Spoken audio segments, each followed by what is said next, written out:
నమస్కారం, welcome to సష TV news. ముందుగా headlines. అంతర్జాతీయ మహిళా దినోత్సవ వారోత్సవాలు, పట్టణంలో ర్యాలీ. నేటి నుండి ఇంటర్మీడియట్ మొదటి సంవత్సర పరీక్షలు ప్రారంభం. ఏపీ బడ్జెట్ ప్రజా సంక్షేమ బడ్జెట్ కాదని బడ్జెట్ ని వ్యతిరేకిస్తూ సిపిఎం నిరసన. శాంతిరామ్ ఇంజనీరింగ్ కళాశాలలో సిగ్మా 14వ జాతీయ స్థాయి సాంకేతిక సమ్మేళనం. బాలా అకాడమీ పాఠశాలలో ఘనంగా నేషనల్ సైన్స్ ఫేర్. విదేశీ బీమా సంస్థలు వద్దు, స్వదేశీ సంస్థలు వద్దు అన్న నినాదంతో ఎల్ఐసి ఆధ్వర్యంలో సంతకాల సేకరణ. ఫ్రెండ్స్ ఫర్ సేవా సొసైటీ ఆధ్వర్యంలో వెంకటేశ్వర్లు నేత్రదానం. అహోబిలం చేరుకున్న 46వ పీఠాధిపతి రంగనాథ యతీంద్ర స్వామి. పూజ కుంభంతో స్వాగతం పలికిన ఆలయ పీఠాధిపతి.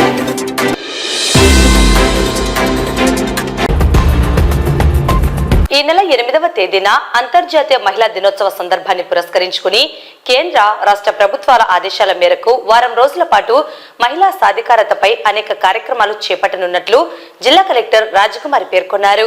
శనివారం నంద్యాల పట్టణంలోని ఇండోర్ స్టేడియం నుండి మున్సిపల్ కార్యాలయం వరకు నిర్వహించిన అంతర్జాతీయ మహిళా దినోత్సవ ర్యాలీని జిల్లా కలెక్టర్ జెండా ఊపి ప్రారంభించారు. Joint collector Vishnucharan, additional SP Manda Javali Alphonse, స్త్రీ శిశు సంక్షేమ శాఖ పీడీ లీలావతి, జిల్లా ఉన్నతాధికారులు తదితరులు పాల్గొన్నారు. ఈ సందర్భంగా జిల్లా కలెక్టర్ రాజ్కుమారి మాట్లాడుతూ అంతర్జాతీయ మహిళా దినోత్సవ వారోత్సవాలలో భాగంగా మొదటి రోజు ఆడబిడ్డ పుట్టగానే బిడ్డను అభినందిస్తూ బిడ్డ పేరు మీద మొక్కలు నాటే కార్యక్రమం చేపట్టాలన్నారు. అలాగే గతంలో మహిళలు సాధించిన విజయాలను గుర్తుకు తెచ్చుకుంటూ స్మరించుకోవాలన్నారు. సమాజంలో ఇబ్బందులు ఎదుర్కొంటున్న మహిళలను గుర్తించి సంబంధిత మహిళలకు చేయూతనందించి స్వశక్తితో ఎదిగేలా చూడాల్సిన బాధ్యత మనందరిపై ఉందన్నారు. స్త్రీ పారిశ్రామికవేత్తగా రాణిస్తే వేలాది మంది మహిళలను భాగస్వామ్యం చేయడమే కాకుండా సంబంధిత మహిళలు ఆర్థికంగా నిలదొక్కునేటట్లు చేయొచ్చని కలెక్టర్ తెలిపారు. స్త్రీ పురుష తారతమ్యం లేకుండా పిల్లలను మంచిగా చదివించి ఉన్నత వ్యక్తులుగా తీర్చిదిద్ది సమాజాన్ని ముందుకు నడిపించే స్థాయికి తీసుకురావాలన్న ఆలోచన తల్లిదండ్రుల్లో ఉండాలని కలెక్టర్ ఈ సందర్భంగా అన్నారు. అడిషనల్ ఎస్పీ మందా జావలి ఆల్ఫోన్స్ మాట్లాడుతూ మహిళలు అన్ని రంగాల్లో పురుషులతో సమానంగా రాణిస్తున్నారని, సమాజంలో తమకంటూ ఒక ప్రత్యేకత, హోదాను, గుర్తింపును తెచ్చుకుంటున్నారన్నారు.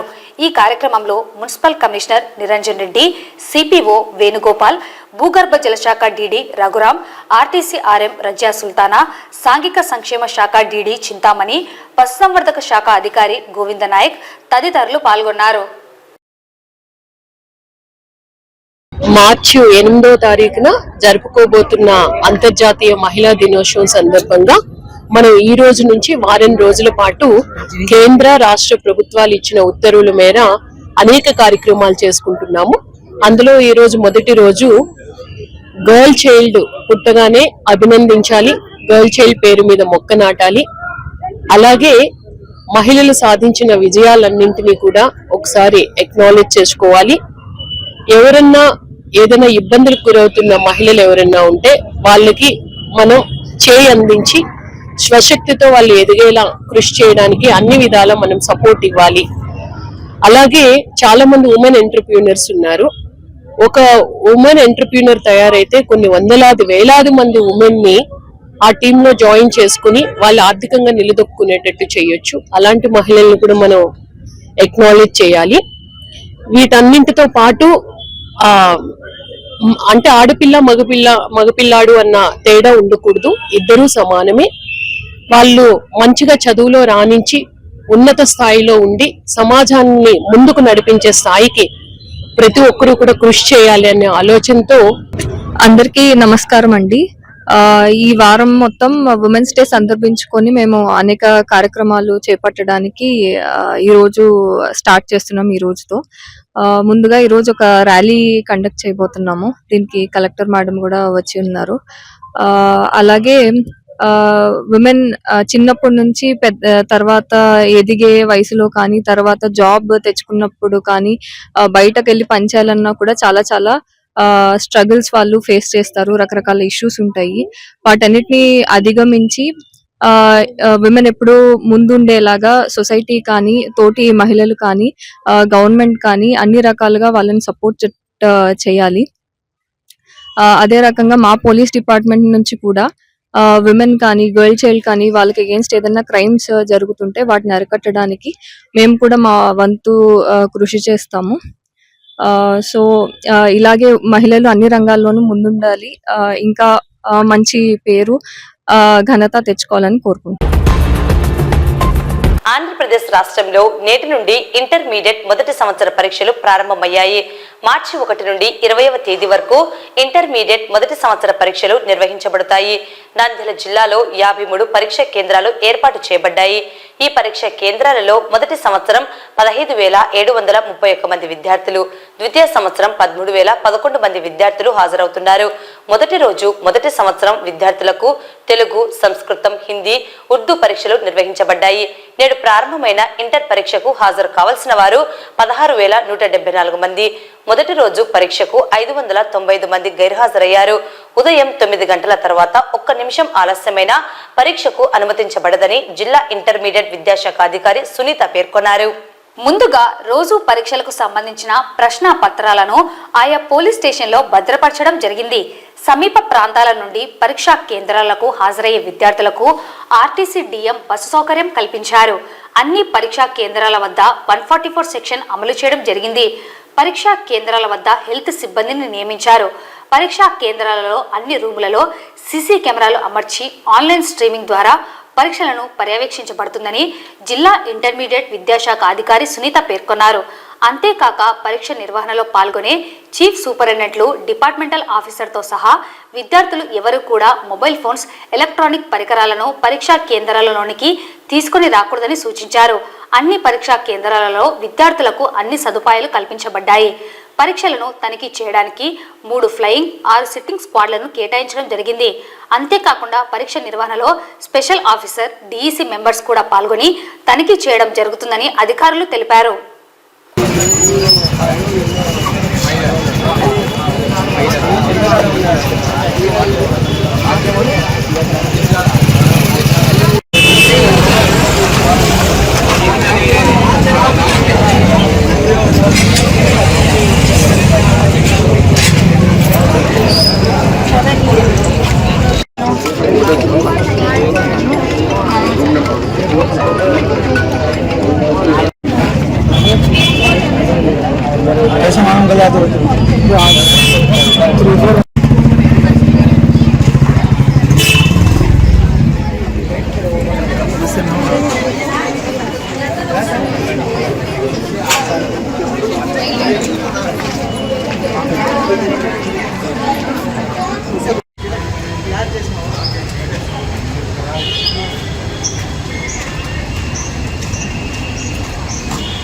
దొంగలకు వచ్చి పెట్టుకుంటున్నాం.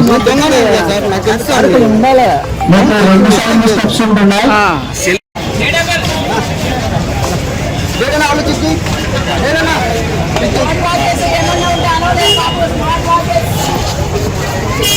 ఎగ్జామ్ స్టార్ట్ అయిన తర్వాత పేరెంట్స్ కానీ ఇతరులు ఎవరు కూడా ఎగ్జామ్ సెంటర్ చుట్టుపక్కల ఉండకూడదు. దయచేసి గమనించాలి. 4-5 రూములు, 1, 2, 3 రూములు ఇటు సైడ్, 5 నుంచి 10 రూములు పైకి స్టెప్స్ ఎక్కి పైకి వెళ్ళాలి. 6, 7, 8, 9, 10 రూములు.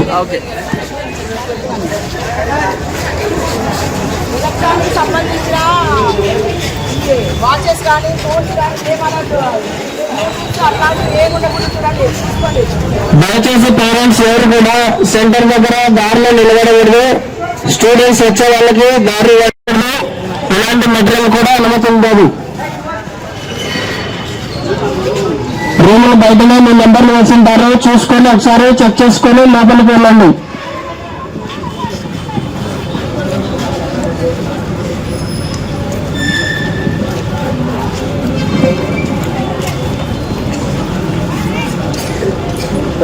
చెప్పండి.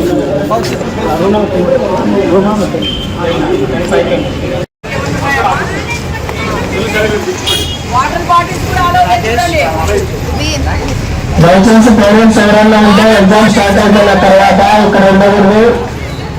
12:30కి వచ్చేయండి మళ్ళా.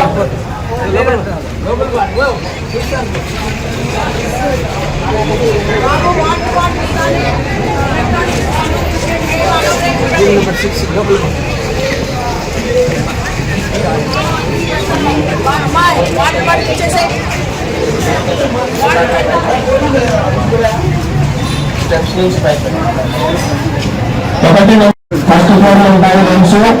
ప్రతి రూమ్ మళ్ళా రూమ్ నెంబర్ కల్పించడం జరుగుతుంది. వెళ్ళి కూర్చోవాలి.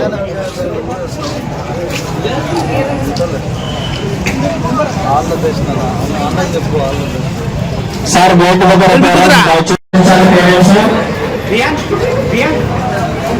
చెప్పు విద్యార్థులు ప్రతి ఒక్కరు కూడా హాల్ టికెట్స్ తప్పనిసరిగా తీసుకొని రావాలి. వచ్చేటప్పుడు మీ యొక్క హాల్ టికెట్ తప్ప మిగతా డిఫరెన్స్ కానీ వచ్చినటువంటి విద్యార్థులు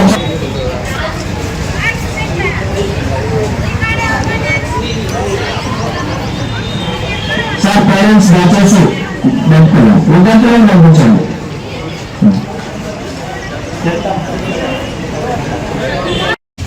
విద్యార్థులకు ఏమవుతున్నా మేము ఇక్కడ స్టాఫ్ ఉన్నారు, మమ్మల్ని అడిగితే మేము వాళ్ళకు ఉన్నటువంటి డౌట్స్ క్లియర్ చేస్తాం. దయచేసి పేరెంట్స్ ఒకరు సార్ రాలేదండి, ఎగ్జామ్ సెంటర్లకు లేదు అలా లేదు. సరే సార్ బయట ఎగ్జామ్ స్టార్ట్ అయినాక లోపలికి రావాలి. ఎగ్జామ్ స్టార్ట్ అయినాక పేరెంట్స్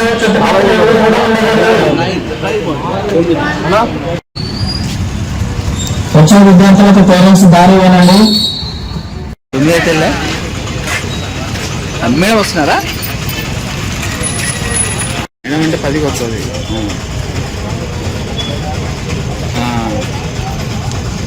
ఇంటర్ ఎగ్జామ్స్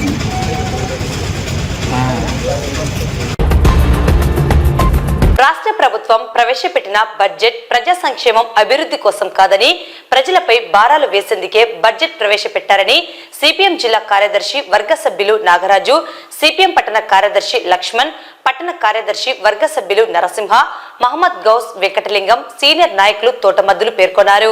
సిపిఎం పార్టీగా బడ్జెట్ ను వ్యతిరేకిస్తూ నూనెపల్లె కోవెలకుంట్ల జంక్షన్ లో రాస్తారోకో నిర్వహించడం జరిగింది. పెట్టుబడిదారులకు, కార్పొరేట్ సంస్థలకు రాయితీలు ఇస్తూ ప్రజలపై భారాలు వేస్తే చూస్తూ ఊరుకోబోమని సిపిఎం నాయకులు హెచ్చరించారు. ప్రజలను సమీకరించి ప్రజా ఉద్యమాలను నిర్వహించి కూటమి ప్రభుత్వానికి బుద్ధి చెప్పేందుకు ఉద్యమాన్ని మరింత తీవ్రతరం చేస్తామని సిపిఎం నాయకులు అన్నారు. ప్రజా సంఘాల నాయకులు, కార్యకర్తలు పాల్గొనడం జరిగింది. 6% ఉంది, 5% చేశాడు. వైద్యానికి 5% ఉండేది, ఈరోజు 4% చేశాడు. అంటే ఏదాన్ని కూడా పెంచలేదు. పెంచకపోగా పన్నులు రకరకాల పద్ధతుల్లో చెప్తున్నాడు. ప్రత్యక్ష పరోక్ష పన్నులు 30,000 కోట్ల రూపాయలు వస్తుంది. అంతేకాకుండా 3,22,539 కోట్ల రూపాయలని చెబుతూ అందులో 1,00,000 రూపాయలకు ఎక్కడి నుంచి వస్తాయనేది కూడా లెక్కచారం చెప్పాలా. అంటే ఈ 1,00,000 రూపాయలు పరోక్షంగానో ప్రత్యక్షంగానో ప్రజానీకం మీద, అందులో ప్రధానంగా సామాన్యమైన ప్రజానీకం మీద వేసే ఆ యొక్క అవకాశాలు ఉన్నాయి అనేది అందరికి అర్థమవుతోంది. విశాలమైన హృదయంతో, ఆలోచనతో సామాన్యమైన ప్రజానీకానికి మంచి చేసే పద్ధతులు లేక బడ్జెట్ లో ఏ మాత్రం కూడా కేటాయింపులు లేవు. ఇంతవరకు చెప్పారు మహిళలకు బస్సు ఉచితం అన్నారు, ఇంతవరకు ఆ మాట ఏం మాట్లాడడం లేదు. ఏది చెప్పినా ప్రతి కుటుంబంలో ఎంతమంది ఉంటే అంతమందికి ఇస్తారంట 15,000 చొప్పున. అది సాధ్యమైపోయినా పునరాలోచించి సామాన్యమైన ప్రజానీకానికి అనుకూలమైనటువంటి బడ్జెట్ ను తప్పనిసరిగా పెట్టాలా. ఆ విధంగా పెట్టకపోతే ప్రజలలో మీరు ఇచ్చినటువంటి ఆ వాగ్దానాలకు వ్యతిరేకంగా జనంలో వ్యతిరేకత వస్తుంది, మీరు నష్టపోతారు అనే విషయాన్ని ఈ యొక్క సందర్భంగా తెలియజేస్తారు. ఈరోజు గత ఎన్నికలు వచ్చేటువంటి హామీలో భాగంగా సూపర్ 6 అమలు చేస్తామని చెప్పింది. కానీ సూపర్ 6 అమలుకు కావాల్సినటువంటి బడ్జెట్ కేటాయింపుల్లో లేదు. కాబట్టి సూపర్ 6 అమలు చేసే పరిస్థితి లేదని స్పష్టంగా అర్థమవుతుంది. ఈరోజు తల్లికి వందనం ఇంట్లో ఎంతమంది ఉంటే అంతమందికి తల్లికి వందనం అమలు చేస్తామని చెప్పారు. కానీ తల్లికి వందనం గురించి ప్రస్తావన ఈరోజు చాలా తక్కువగా 5,000 కోట్ల నుంచి కేవలం 6,000 కోట్ల రూపాయలు మాత్రమే కేటాయించారు. నిజంగా తల్లికి వందనం ఇంట్లో ఎంతమంది ఉంటే అంతమంది కంటే ఆవరేజ్ గా ఇద్దరు కనుక్కుంటే కూడా 10,000 కోట్ల రూపాయలు కావాల్సి వస్తుంది. కాబట్టి కేటాయింపుల్లోనే ఈ పథకం నేరుగా వచ్చే పద్ధతిలోనే ప్రభుత్వం ప్రయత్నం చేస్తా ఉంది. ఉచిత బస్సు విషయం కావచ్చు, మహిళలకు 1500 ఆర్థిక సహకారం కావచ్చు, ఇవన్నీ కూడా ఈ రోజు ఎన్నికలకు వాగ్దానాలు తప్ప ఇవి అమలు చేసే వాగ్దానాలుగా కనపడలేదు. పైగా ఈ లోటు బడ్జెట్ ను పూర్తి చేసుకోవడం కోసం విద్యుత్ ఛార్జీల పేరు మీద, అనేక భారాల పేరు మీద ఇప్పటికే ప్రభుత్వం వడ్డన ప్రారంభించింది.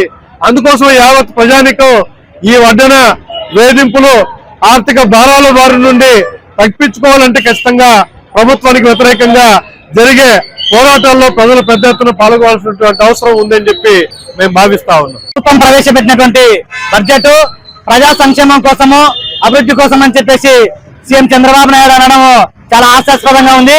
ముఖ్యంగా ఎన్నికల్లో అధికారంలోకి రావడం కోసము సూపర్ 6 పథకాలను అమలు చేస్తామని చెప్పేసి హామీని ఇచ్చినారు. ఆ సూపర్ 6 పథకాలను కేవలం 3 మాత్రమే అమలు చేస్తాము, మిగిలిన 3 అమలు చేయలేమని చెప్పేసి పూర్తిగా నిర్లక్ష్యం చేసేటువంటి పరిస్థితి నిన్న బడ్జెట్ లో కనపడింది. ముఖ్యంగా ప్రజల పైన 1,00,000 కోట్లకు పైగా భారాలు వేసేందుకు సిద్ధమైంది. కాబట్టి ఈ బడ్జెట్ ప్రజా వ్యతిరేక బడ్జెట్, ప్రజలపైన భారాలు వేసేటువంటి బడ్జెట్ గా సిపిఎం పార్టీగా మేము వ్యతిరేకిస్తున్నాం. కాబట్టి ప్రజలందరూ ఇప్పటికైనా అని కళ్ళు తెరిచి ప్రభుత్వం చేసేటువంటి మోసపూరితటువంటి విధానాలను ప్రజలందరూ ఉద్యమాల్లో పాల్గొని తిప్పికొట్టాలని చెప్పేసి సిపిఎం పార్టీగా తెలియజేస్తూ ఈ నిరసన కార్యక్రమాన్ని కొనసాగిస్తున్నాం. శాంతిరామ్ ఇంజనీరింగ్ కళాశాలలో సిగ్మా 14వ జాతీయ స్థాయి సాంకేతిక సమ్మేళనం 2వ రోజులో భాగంగా మంట లేకుండా వంట పోటీలు నిర్వహించారు. ఈ పోటీలలో 79 మంది బాలబాలికలు పాల్గొన్నారు. ఈ పోటీలో విద్యార్థులు ప్రదర్శించిన వంటలు అమోఘంగా ఉన్నాయని పలువురు తమ అభిప్రాయం వ్యక్తం చేశారు. ఈ పోటీల్లో విజేతలకు ప్రథమ బహుమతి 2,000 రూపాయలు, ద్వితీయ బహుమతి 1,500 రూపాయలు, తృతీయ బహుమతి 1,000 రూపాయలు అందజేశారు. ఎమినెన్స్ అనే థీమ్తో రూపుదిద్దుకున్న ఈ ఏడాది సమ్మేళనం నూతన ఆవిష్కరణలు, పరిశోధన అభివృద్ధికి ప్రేరణగా నిలిచింది. ఈ సమ్మేళనంలో విద్యార్థులు సొంతంగా స్టాల్స్ ను ఏర్పాటు చేసి 2 రోజుల పాటుగా 20 వ్యాపార స్టాళ్లను ఏర్పాటు చేశారు. ఈ స్టాళ్ల ద్వారా తమ వ్యాపార ఆలోచనలను ప్రదర్శించి పరిశ్రమ నిపుణుల అభిప్రాయాలు సేకరించారు. విద్యార్థుల్లో వ్యాపార ఆలోచనలు, పరిశోధనాత్మక ఆలోచనలు, వ్యాపార ఆలోచనలపై ప్రేరణ కలిగించేందుకు ఈ సదస్సులు దోహదపడతాయని తెలిపారు. ఈ సమ్మేళనం విద్యార్థులకు ఒక విశిష్ట వేదికను అందించడమే కాకుండా వారి సాంకేతిక నైపుణ్యాలను, సృజనాత్మకతను మరియు నాయకత్వ లక్షణాలను ప్రదర్శించే అరుదైన అవకాశాన్ని కల్పించిందని కళాశాల చైర్మన్ డాక్టర్ మిద్దె శాంతిరాముడు, ఎండి శివరాం పేర్కొన్నారు. సమాజానికి ఉపయోగపడే పరిశోధనలు చేయాలని విద్యార్థులకు పిలుపునిచ్చారు. భూమి సూర్యుని చుట్టూ తిరిగే ప్రక్రియ ద్వారా శక్తిని ఉత్పత్తి చేయగలమా అనే ప్రశ్నను తన విద్యార్థి దశలో ఉస్మానియా విశ్వవిద్యాలయంలో తన ప్రొఫెసర్ను అడిగిన విషయాన్ని వారు గుర్తు చేసుకున్నారు. ప్రస్తుతం శాస్త్రవేత్తలు భూమి గమనాన్ని ఉపయోగించి శక్తిని ఉత్పత్తి చేయగలమని నిర్ధారించారని తెలిపారు. విద్యార్థులు సృజనాత్మకంగా ఆలోచించి కొత్త ఆవిష్కరణలకు పునాది వేయాలని ఆయన సూచించారు. ఈ కార్యక్రమంలో director doctor Ashok Kumar, principal doctor Subrahmanyam, కన్వీనర్లు డాక్టర్ మల్లికార్జునరావు మరియు doctor Seshaiah, doctor Soumya, doctor Haritha అధ్యాపకులు పాల్గొన్నారు.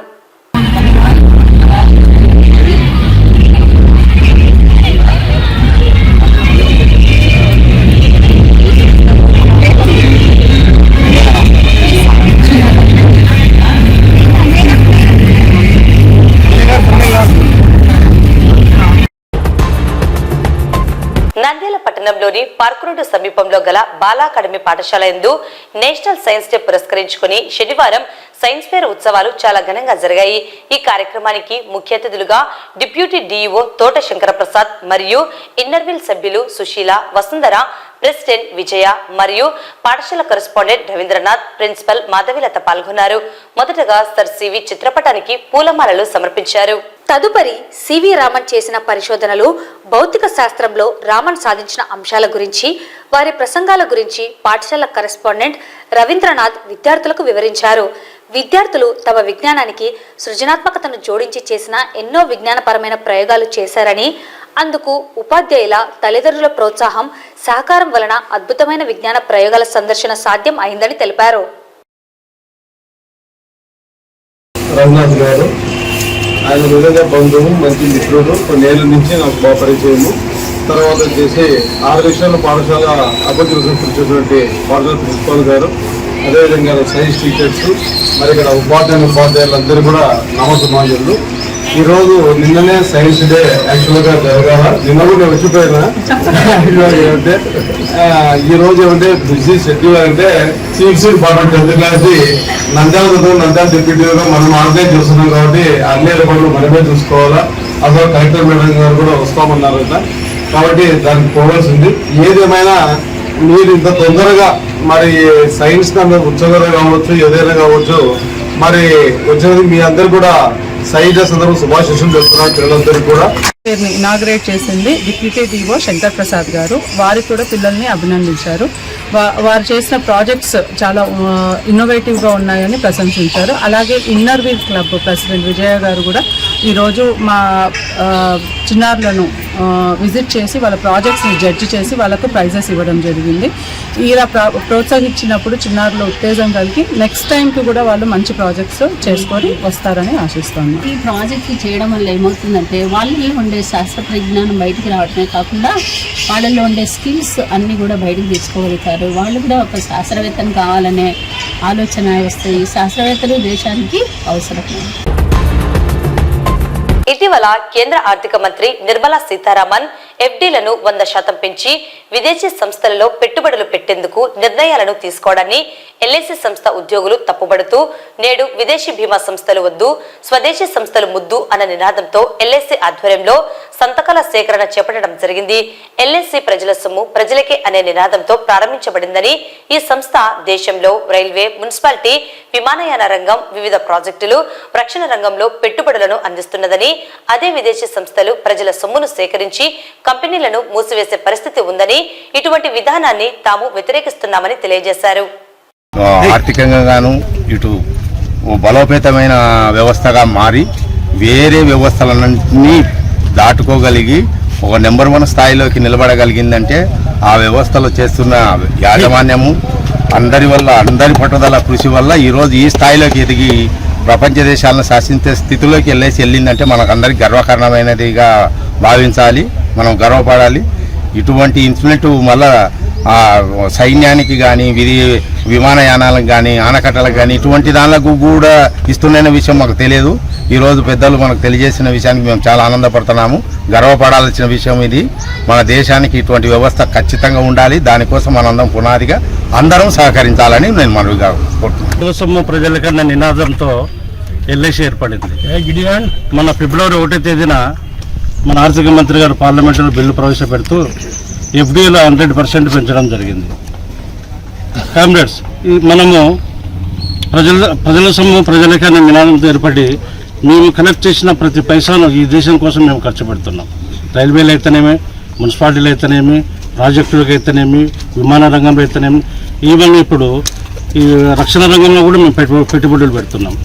అదే ప్రైవేటు కంపెనీలు వస్తే ఇక్కడ పెట్టుబడులు పెట్టావు, ఇక్కడ సొమ్ములు వసూలు చేసుకొని వాళ్ళ దేశంలో పెట్టుబడులు పెట్టుకుంటాయి. కాబట్టి అందరి ప్రజలు ఇది అర్థం చేసుకొని విదేశీ కంపెనీలు వద్దు, స్వదేశీ కంపెనీల ముద్దు అని నినాదంతో మేము పోతున్నాము. మాకు మీరందరూ సహకరించాలని చెప్పి మేము కోరుకుంటున్నాం ఎల్ఐసి ఉద్యోగులుగా. నంద్యాల పట్టణం స్టేట్ బ్యాంక్ కాలనీకి చెందిన వెంకటేశ్వర్లు అనే వ్యక్తి అనారోగ్యంతో శుక్రవారం అర్ధరాత్రి తన నివాసంలో గుండెపోటుతో మృతి చెందారు. మృతుని కుటుంబ సభ్యులైన భార్య పద్మావతి, కుమార్తెలు లక్ష్మీకుమారి, సుమలత, మంజుశ్రీ, మహేశ్వరి కర్ణ ముందుకు వచ్చి నంద్యాలలోని ఫ్రెండ్స్ ఫర్ సేవా సొసైటీ ప్రతినిధులు బాపూజీ నాయక్, కిషోర్లను సంప్రదించి మృతుడి కళ్లను నేత్రదానం చేసేందుకు ముందుకు వచ్చారు. వెంకటేశ్వర్లు ఓ ప్రైవేట్ కంపెనీలో అకౌంటెంట్ గా పనిచేసేవారు. గత కొంతకాలంగా అనారోగ్యంతో బాధపడుతూ మృతి చెందడం జరిగింది. మృతుని కుటుంబ సభ్యులు వెంటనే కర్నూలులోని ఇండియన్ రెడ్ క్రాస్ సంస్థకు విషయం చెప్పడంతో మెడికల్ టెక్నీషియన్స్ నంద్యాలకు చేరుకొని నంద్యాలలోని రెడ్ క్రాస్ సంస్థ చైర్మన్ దస్తగిరి సమక్షంలో 2 కళ్లను సేకరించి హైదరాబాద్లోని ఎల్వి ప్రసాద్ ఐ ఇన్స్టిట్యూట్కు తరలించారు. 2 కళ్లను దానం చేసి 2 జీవితాలకు వెలుగులు నింపాలనే ఆలోచన చేసిన మృతుడి కుటుంబ సభ్యులను అభినందించారు. ఈ కార్యక్రమంలో ఫ్రెండ్స్ ఫర్ సేవా society director Pradeep, chairman Vishnu Gayatri, founder Phanindra సహకారం అందించారు. స్టేట్ బ్యాంక్ కాలనీలో నివాసం ఉంటున్నటువంటి ఎం వెంకటేశ్వర్లు గారు అకౌంటెంట్ గా ఆయన మృతి చెందడం జరిగింది.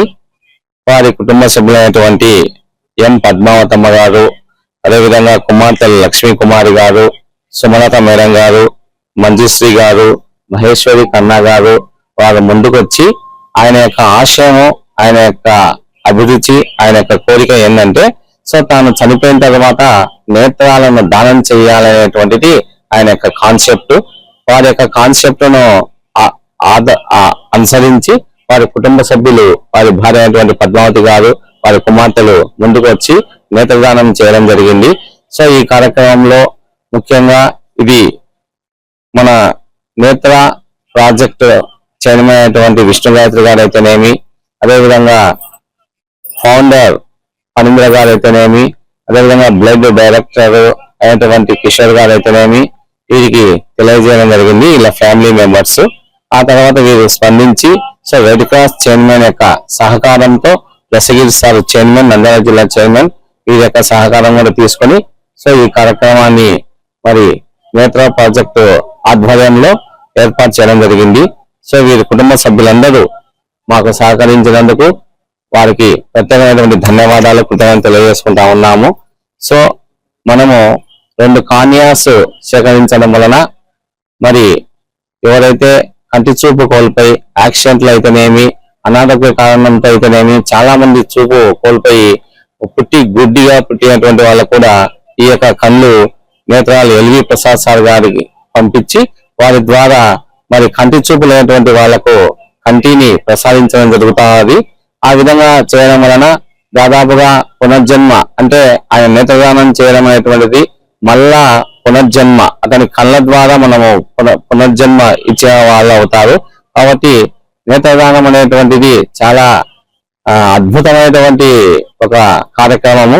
ఈ కార్యక్రమంలో పార్టిసిపేట్ అయినటువంటి మరి నాగన్న సార్ టెక్నీషియన్ గారు వెంటనే స్పందించి మరి సార్ గారు అర్ధరాత్రి దాటినప్పటికీ కూడా వచ్చినందుకు మరి టెక్నీషియన్స్ వాళ్ళకు కూడా మేము ప్రత్యేకమైనటువంటి ధన్యవాదాలు, కృతజ్ఞతలు తెలియజేసుకుంటా ఉన్నాము.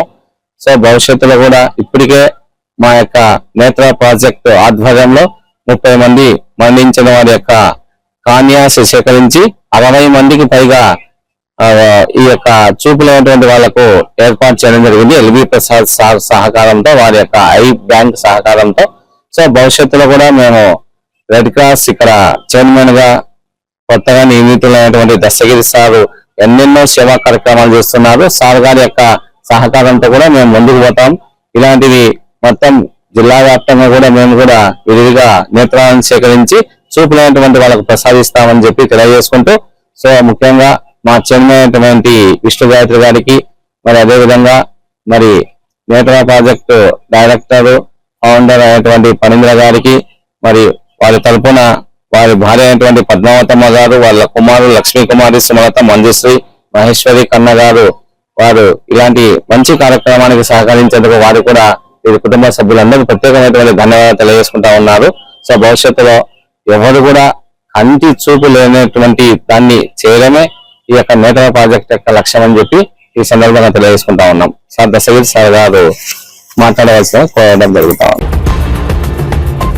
శ్రీ అహోబిల మఠం 46వ పీఠాధిపతి శ్రీవన్ శటగోప, శ్రీ రంగనాథ యతీంద్ర మహాదేశకులు తమ శిష్య పరివార సమేతంగా అహోబిలం చేరుకున్నారు.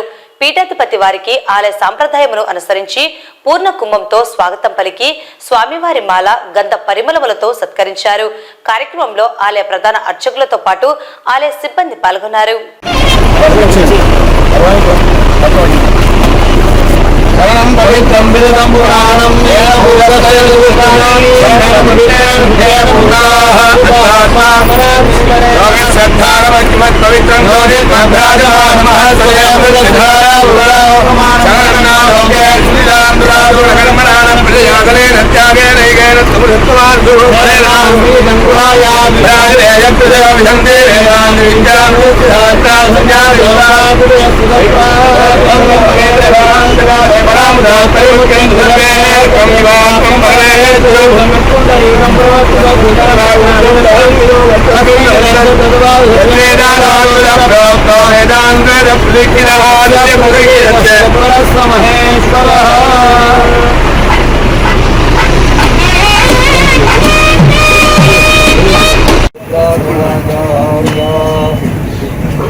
వార్తలు ముగించే ముందు ముఖ్యాంశాలు మరోసారి. అంతర్జాతీయ మహిళా దినోత్సవ వారోత్సవాలు, పట్టణంలో ర్యాలీ. నేటి నుండి ఇంటర్మీడియట్ మొదటి సంవత్సర పరీక్షలు ప్రారంభం. ఏపీ బడ్జెట్ ప్రజా సంక్షేమ బడ్జెట్ కాదని బడ్జెట్ ని వ్యతిరేకిస్తూ సిపిఎం నిరసన. శాంతిరామ్ ఇంజనీరింగ్ కళాశాలలో సిగ్మా 14వ జాతీయ స్థాయి సాంకేతిక సమ్మేళనం. బాలా అకాడమీ పాఠశాలలో ఘనంగా నేషనల్ సైన్స్ ఫేర్. విదేశీ బీమా సంస్థలు వద్దు, స్వదేశీ సంస్థలు వద్దు అన్న నినాదంతో ఎల్ఐసి ఆధ్వర్యంలో సంతకాల సేకరణ. ఫ్రెండ్స్ ఫర్ సేవా సొసైటీ ఆధ్వర్యంలో వెంకటేశ్వర్లు నేత్రదానం. అహోబిలం చేరుకున్న 46వ పీఠాధిపతి రంగనాథ యతీంద్ర స్వామి. పూజ కుంభంతో స్వాగతం పలికిన ఆలయ పీఠాధిపతి.